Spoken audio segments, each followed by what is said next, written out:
मान सिंह ये देखकर हैरान रह जाता है। हे भगवान, ये कैसे मुमकिन है? हुजूर, मुझे एक और प्रयास करने दें। इस बार मैं अवश्य पिंजरे को तोड़ दूंगा।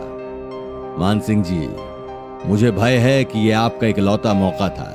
अब आपके बाद पिंजरा खोलने का प्रयास करने बलजीत जी आएंगे। बलजीत अपनी जगह से खड़ा होकर पिंजरे के सामने जाता है और प्रजा की तरह मुंह करके खड़ा होता है। बादशाह अकबर, मैं इस पिंजरे को खोलने के लिए अपना सबसे खास जादूगर दरबार में पेश करना चाहूंगा। यह जादूगर हिंदुस्तान का सबसे माना हुआ जादूगर है। इजाजत है। जादूगर को दरबार में पेश किया जाए। जादूगर दरबार में आता है। हुजूर, पेश है जादूगर मडोना। जादूगर मडोना का शहंशाह हिंदुस्तान को प्रणाम। प्रणाम जादूगर जी। क्या आपको लगता है कि आप इस शेर को पिंजरे से बाहर निकाल सकते हैं?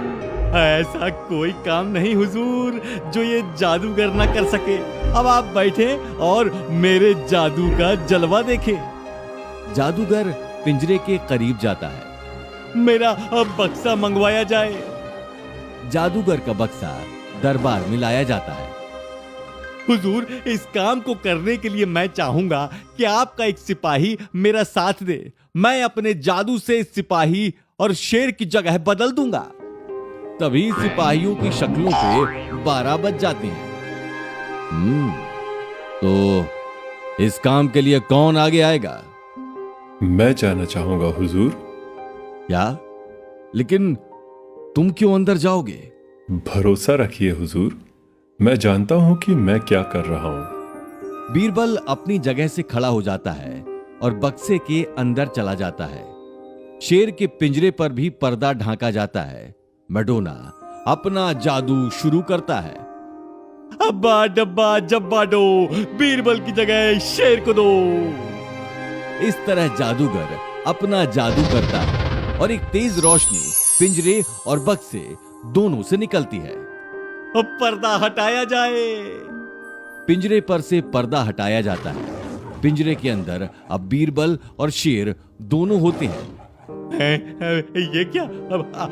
हुजूर, लगता है कुछ गलती हो गई है। आप मुझे एक मौका और दें। जादूगर जी, मैं मानता हूं कि जरूर कोई ना कोई गलती हुई है, लेकिन मुझे अफसोस है कि आपको सिर्फ एक ही मौका मिलेगा और वो मौका आप गंवा चुके हैं। क्षमा कीजिए हुजूर, क्षमा कीजिए। मैडोना वहां से चला जाता है। बीरबल, ये तुमने कैसा निर्णय ले लिया?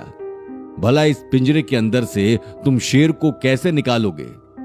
चिंता मत कीजिए हुजूर, पिंजरे के अंदर रहने से ही मैंने सब कुछ समझ लिया है।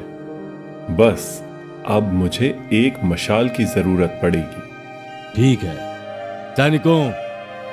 बीरबल को एक मशाल की लकड़ी और उसे जलाने के लिए माचिस पिंजरे के अंदर दिए जाते हैं। बीरबल माचिस से मशाल जलाता है और पुतले के चारों ओर धीरे धीरे घूमता है। ये तुम क्या कर रहे हो भला बीरबल? बस देखते जाइए हुजूर। देखते ही देखते शेर पिघलने लगता है और कुछ ही देर में पूरा शेर पिघलकर पिंजरे से बाहर निकल जाता है। शेर के निकलते ही सैनिक पिंजरा खोल देते हैं और बीरबल भी बाहर निकलकर आ जाता है। लीजिए हुजूर, शेर पिंजरे के बाहर आ गया। वाह वाह वाह वाह भाई बीरबल, वाह! ये तुमने भला कैसे किया? हुजूर, उस जादूगर को मैंने पहले जादू करते देखा है। वो जादूगर एक इंसान को दूसरी जगह भेजने का उस्ताद है, लेकिन उसने कभी इतनी बड़ी चीज पे अपना जादू नहीं आजमाया था। तब मुझे लगा कि शायद वो मुझे ही उस पिंजरे में शेर के साथ भेज देगा, और वैसा ही हुआ। मैं पिंजरे में गया और मुझे शेर को करीब से देखने का मौका मिल गया। तभी मुझे एहसास हुआ कि शेर का पुतला तो मोम का बना था। यही देखते हुए मैंने उसे पिघला दिया। भाई, कमाल कर दिया बीरबल जी आपने। आज आपने साबित कर दिया कि आपकी बुद्धिमानी के चर्चे एकदम सच हैं। आज शाह तुर्क आपकी बुद्धिमानी का सलाम करता है।